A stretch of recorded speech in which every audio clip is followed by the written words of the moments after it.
Is inflation over? Only a few weeks ago, the financial market was flirting with the idea that the global interest rate hiking cycle was over, or nearly over. Then this week, the Bank of Canada and the Reserve Bank of Australia raised interest rates somewhat unexpectedly and warned that there could be more to come.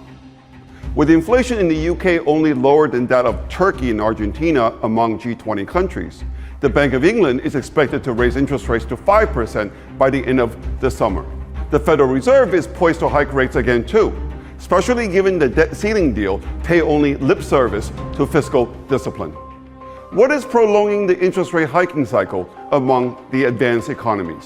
What lessons can these countries learn from the developing countries like Brazil, Mexico, China, India, or even Russia that seem to have done a better job in terms of responding to the global inflation shocks of the past 3 years?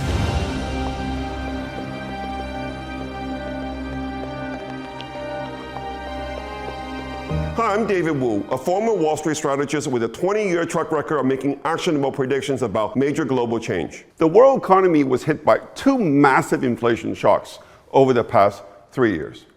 The first one was the result of supply chain disruptions brought about by the lockdowns.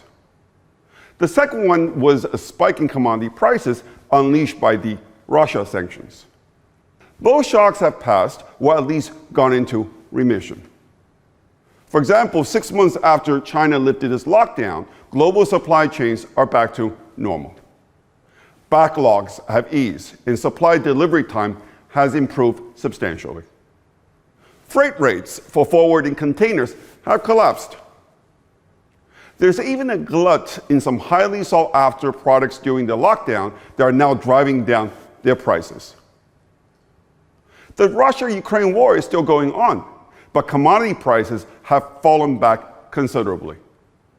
Oil prices declined sharply over the past 6 months, as Russia has found ways to get around the sanctions and its oil exports surged. Natural gas price in Europe has collapsed as inventory has built up. These developments beg the burning question: if the main drivers of inflation of the past 3 years have largely reversed, and given the base effect associated with the war-related price shock should have fallen out of the data by now, why is inflation not much lower? Why is consumer price inflation in the Eurozone still above 6% and in the UK above 8% on a year-on-year basis? US inflation has fallen back more, but why is it still near its 30-year high? A year ago, the Federal Reserve was forecasting the so-called PCE inflation to end last year at 2.6%. It was off by 3 percentage points. Right now, the bond market is predicting that US CPI inflation will be just above 2% in a year's time. Will this prediction prove to be right? Will central banks succeed in bringing inflation back to 2% without pushing the global economy into a recession?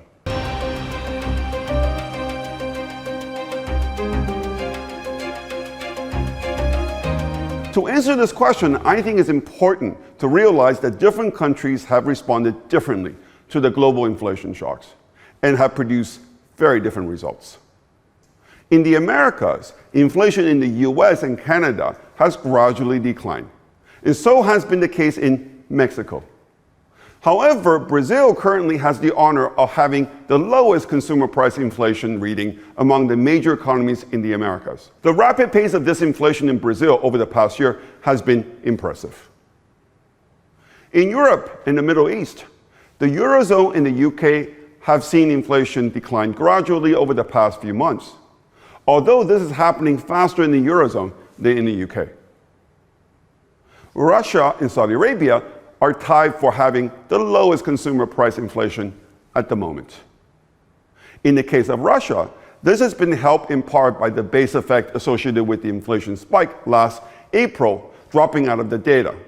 But nevertheless, Russian inflation is now at the lowest level since early 2020. As for Saudi Arabia, it's benefited from the fact it is a major oil producer and its citizens enjoy huge subsidies on their gasoline consumption. This means the energy price spike last year had no effect on Saudi inflation. In Asia, inflation trends have been even less synchronized. Inflation in China is at 0, while inflation in Australia is currently just below 7%. While inflation in most of the region is declining, this is less obvious in Japan, where inflation is currently at a multi-decade high. The pace of disinflation in India has quickened over the past 3 months. There's a lot going on here, but currently, Chinese inflation is lower than US inflation. Russian inflation is lower than the Eurozone inflation. And Indian inflation is lower than inflation in Australia. Do I see a pattern here? Directly comparing inflation between countries can be misleading, given different countries may have different trend inflation. In general, developing countries tend to have higher inflation than developed countries, often deliberately so. For example, the Reserve Bank of India has an inflation target of 2 to 6%, while the Bank of England has an inflation target of 2%. To compare apples with apples, I have normalized inflation for each country by calculating the so-called Z-score, using the inflation data of each country over the past 10 years. The Z-score tells us how high or how low the current level of inflation is relative to the sample history. A high Z-score means it is much higher than the average, while a low Z-score means it is much lower than the average. When we compare the Z-scores of the current level of inflation across the largest developed and developing countries in the world today, a striking result emerges. Interestingly, countries currently with the lowest Z-scores in our country sample all happen to be developing countries. They include China, Brazil, Russia, India, and Saudi Arabia. In contrast, countries with the highest Z-scores are all developed countries, led by the Eurozone, Australia, and the UK. Is this somehow because the share of energy and food components differ between these countries? To consider this possibility, I did the same exercise for core inflation, meaning inflation stripped of its energy and food components. Well, the results are not too different. China, India, and Brazil still have the lowest Z-scores. And Eurozone, Australia, and the UK, and Japan still have the highest Z-scores, even if the order between them has changed a little. And the US, Mexico, Korea, Russia, and Canada are in the middle of the pack with similar Z-scores. So what is going on? What is driving this disparity across these countries?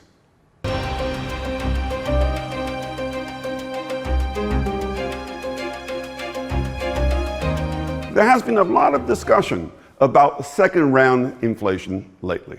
In a speech this week, the Dutch central bank governor, a European Central Bank Governing Council member, talked about how energy prices have found their way into other items in the consumer basket, and wages and services in particular have taken over the inflation torch. Because inflation was high for a long period, underlying inflationary pressures have built up. As a consequence, we now observe second-round effects, he said. Second-round effects on inflation usually start with an increase in inflation expectations. Between March 2020 and September 2022, German median household inflation expectations for the 12 months ahead climbed from just 2% to 9%. It has since come down to 6%. However, the concern is that the longer inflation stays high, the more permanent the shock to inflation expectations becomes, and the more difficult it will be to bring inflation back to 2%. By the way, it will be soon 2 years that German inflation has remained above 4%.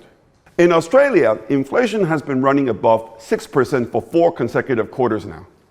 This could be why inflation expectations suddenly reversed course last month and went back above 5%. This prompted the Reserve Bank of Australia to raise interest rates and removed a reference in its policy statement that medium-term inflation expectations remain well anchored. Increased inflation expectations often lead to increased wage growth, as workers demand higher pay to compensate for loss of purchasing power. In 2022, the minimum wage in France was increased 4 times and by 8% compared to 2021. In the UK, workers' total pay increased by 5.8% and regular pay by 6.7% in the first quarter of 2023. It is telling that wage growth in the UK is accelerating even though the labor market has clearly cooled. As wage growth accelerates, inflation starts to creep up in the service sector, especially the more labor-intensive sectors. U.S. inflation in core services, excluding housing, which the Fed Chairman Jerome Powell calls the most important category for understanding the future evolution of core inflation, currently at 5.1%, is above the headline consumer price inflation at 4.9%. Second-round effects on inflation is the most dangerous aspect of any inflation shock, as it can feed on itself and become self-sustaining. When second-round effects are left unchecked, they can lead to a wage price spiral.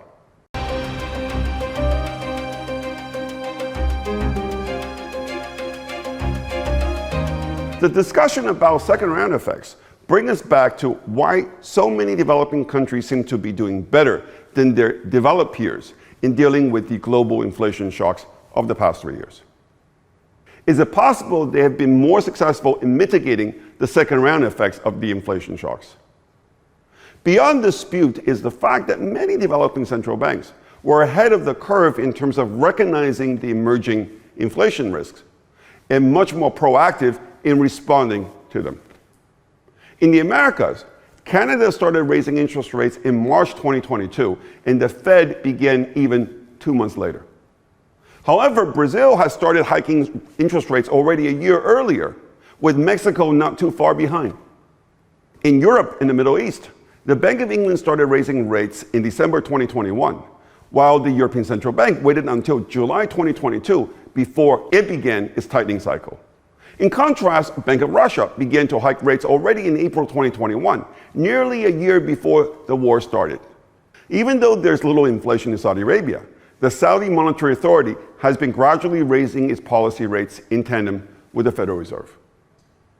In Asia, Korea started raising rates in August 2021, nearly 9 months before Australia began to move. Not only developing central banks move against the global inflation shocks faster, they also kept real interest rates higher, in other words, monetary policy tighter than developed economies. At the moment, real interest rates among developing countries are considerably higher than those of developed countries. Part of this reflects a difference in risk premium, that is, emerging markets have to offer high interest rates to attract foreign investors. But part of this also reflects a difference in policy stance. The fact that real interest rates are deep in the negative territory for the UK, Australia, Japan, and the Eurozone suggests that monetary policy in these economies has not tightened that much. We said earlier that the longer second-round effects on inflation are allowed to spread, it becomes more difficult and more costly to bring down inflation afterwards. The fact that developing central banks lean against the global inflation shocks more quickly and more aggressively than their developed counterparts is consistent with the fact that their inflation has come down more quickly.